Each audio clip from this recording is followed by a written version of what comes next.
अस्सलामु अलैकुम रहमतुल्लाहि व बरकातुहू।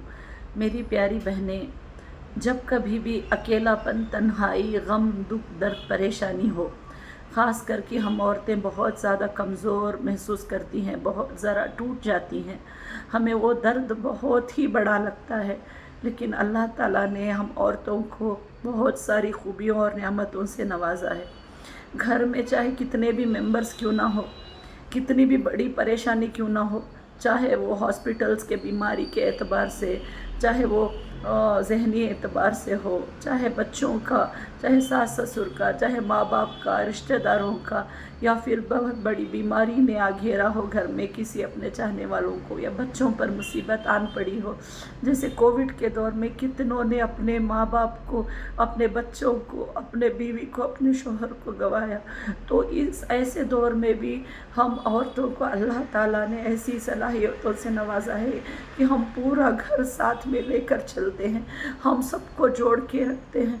हम तमाम तकलीफ़ों में भी, हर परेशानी में भी, हम एक आंधी तूफ़ान का मुकाबला करने के लिए भी हम रेडी रहते हैं। ये ताकत क़ुव्वत को अपने अंदर की पहचानिए।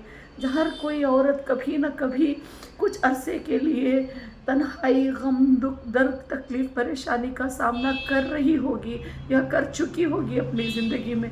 उस वक्त हमें ऐसा लगता है कि अब इसके बाद हम कैसे ऊपर उठेंगे, हम डूब रहे हैं, लेकिन बस एक तिनके का सहारा मिल जाता है और अल्लाह ताला हमें ऐसे अच्छे से हमें उस मुसीबत से जैसे बाहर निकालता है, जैसे मस्के में से बाल निकालना आसान होता है।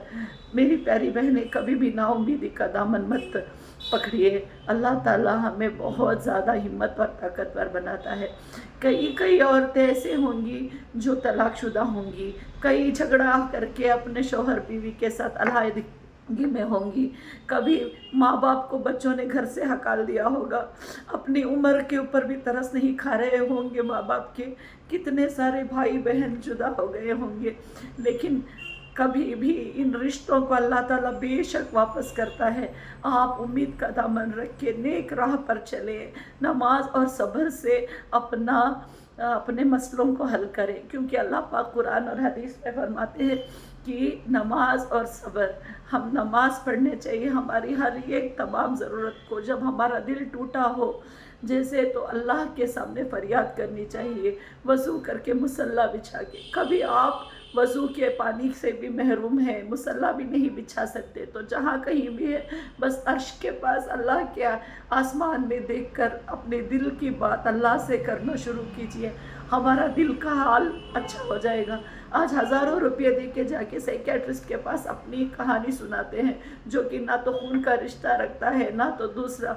लेकिन आप जब तक अपने अल्लाह से बातें करना नहीं शुरू करते, तो आपकी दिल को सुकून और चैन नहीं मिलेगा, क्योंकि रूह की ग़िज़ा अल्लाह का ज़िक्र है। अल्लाह से बात करने का ज़रिया नमाज, ज़िक्र है।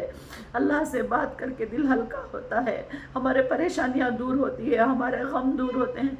कोई भी चीज़ परमानेंट नहीं होती, कुछ अरसे के लिए होती है। मेरी माँ बहनें, इस दौर को अपने आजमाइश का दौर समझिए। इस दौर में कसरत से दुआएं कीजिए, क्योंकि टूटे दिल की फरियाद जिसके पास होती है, अल्लाह ताला सबसे ज़्यादा उस वक्त हमारे करीब रहता है जब हम टूटे दिल से अपनी औलाद के लिए, अपनी बेबसी के लिए, अपनी मायूसी के लिए, अपने आने वाली ज़िंदगी के लिए, यहाँ तक ये दुनिया तो फ़ानी है, चंद दिनों की है, इसके बाद भी अच्छी आखिरत के लिए, अच्छी मौत के लिए, जन्नत के लिए, ये सब हम अपनी कसरत से दुआएं, जब भी बीमारी की हालत में हो, जब भी हम टूटे दिल से हों, अल्लाह ताला बनी इसराइल वालों की दुआ की तरह हमारी दुआओं की कबूलियत करता है। इसलिए बहुत ज़्यादा ज़िक्र, दुआ और नमाज के ज़रिए अपने मसलों को हल कीजिए। किसी से भी बोल के कोई फ़ायदा नहीं, आप अल्लाह से बात करके देखिए, अल्लाह ज़रूर हमारी परेशानियों को दूर करेगा और हमारे दर्जात को बुलंद करेगा। जब हम हक़ पर हैं, अपनी ईमान की हिफाजत करते हुए, जब हमें पैर में छोटा सा कांटा भी लग जाता है, तो अल्लाह ताला हमारे गुनाहों को माफ़ करता है। जब हमारे आँख में कचरा गिर जाता है, तो उस पर भी अल्लाह ताला बहुत सारी मग़फ़िरत करता है। ऐसा ना कभी सोचें कि क्यों मेरे साथ ही हुआ, क्यों मुझ पर ही मुसीबतें आती हैं। इतना ज़्यादा अल्लाह जिसे पसंद करता है, अल्लाह ताला उसी को आजमाइशों में डालता है। मेरी प्यारी बहनें, बहुत ज़्यादा आजमाइशें उसी की होती हैं जो अल्लाह اللہ اسے اپنا قریب بنانا چاہتا ہے۔ اب سوچئے ہم خوشحالی میں تو بہت سارے لوگوں کو نیوتا دیتے ہیں، دعوتیں کرتے ہیں، خوشیاں مناتے ہیں، فنکشنز کرتے ہیں، لیکن جب ہم پریشانی میں ہوتے ہیں، مشکلات میں ہوتے ہیں تو ہمیں کون یاد آتا ہے؟ کوئی اپنا یا پھر اللہ تعالیٰ۔ اللہ تعالیٰ سے اپنی سارے مسئلے دور کرے اپنے نماز اور صبر کے ذریعے۔ تو کیونکہ جب بھی ہمیں اللہ تعالیٰ جو ٹوٹی ہوئی چیز لے کر کسی اور کے پاس جائے تو نہ تو وہ جوڑ سکتا ہے، نہ وہ ٹوٹی چیز کے بدلے ہمیں بہت بڑے بڑے پیارے انعامات، گفٹس دے سکتا ہے۔ دنیا والوں کے پاس کوئی ٹوٹا ہوا سامان لے کے جاؤ تو اس کی قدر ہی نہیں ہے، لیکن ہمارا ٹوٹا دل، ٹوٹا قسمت اور ٹوٹی ہوئی ٹوٹی پھوٹی ہماری عبادتوں کو جب ہم اللہ کے نظر رکھتے ہیں اور میرے پیارے نبی آقا عالم صلی اللہ علیہ وسلم کا وسیلے سے ہم دعا مانگتے ہیں تو ہماری دعا کبھی رد نہیں کی جاتی۔ اللہ تعالیٰ دعاؤں کی قبولیت ضرور کریں گے، یا تو ہمارے آنے والی پریشانیوں مصیبتوں کو دور کریں گے، یا اللہ تعالیٰ اگر ہمارے لیے خیر ہے تو اس کو عطا کریں گے، نہیں تو اس کو آخرت کے لیے بن اٹھا کر رکھ دیں گے، جو کہ ہمارے لیے بہت ہی بڑا سودا ہوگا۔ تو ہم جب آخرت میں ہم دیکھتے ہیں کہ کہتے ہیں کہ کیا یہ سارے اتنے سارے جو نیکیاں ہم نے کمائی نہیں، تو پھر یہ اجر اللہ پاک نے ہمیں کہاں سے دیا؟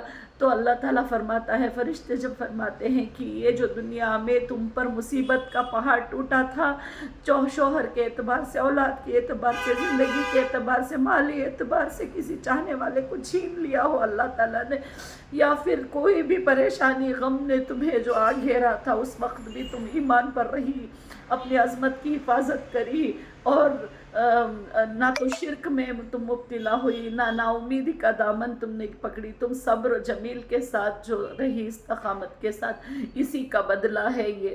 تو ہم تب بولتے ہیں کہ کاش کہ ہماری کوئی دعا قبول نہ ہوئی ہوتی دنیا میں، تو ایسی بھی ہمارے دل میں خواہشات پیدا ہوتے ہیں۔ تو جب بھی آپ کو اکیلا پن محسوس ہو، آپ سمجھیے اللہ آپ کو بہت قریب کرنا چاہتے ہیں، کیونکہ اکیلا پن اور تنہائی ایسا ہتھیار ہے، ایسا زبردست ہتھیار ہے جہاں ہم اللہ کے بہت زیادہ قریب ہوتے ہیں۔ ہاں، اپنے شیطان کے وار سے بھی بچنا بہت ضروری ہے، تو اس لیے نماز، ذکر، وضو کی حالت میں رہ کر جتنی چاہے کوشش اتنی، ایک دن ایک سیکنڈ بھی آپ کا ضائع نہیں کرے گا، ایک مصیبت جو آپ ہم پر آئی ہے اس کو بھی اللہ خارج نہیں کرے گا۔ ہر چیز کا ثواب ہے، ہر چیز کا زوال ہے، ہر چیز کا الحمدللہ۔ جزاک اللہ خیر۔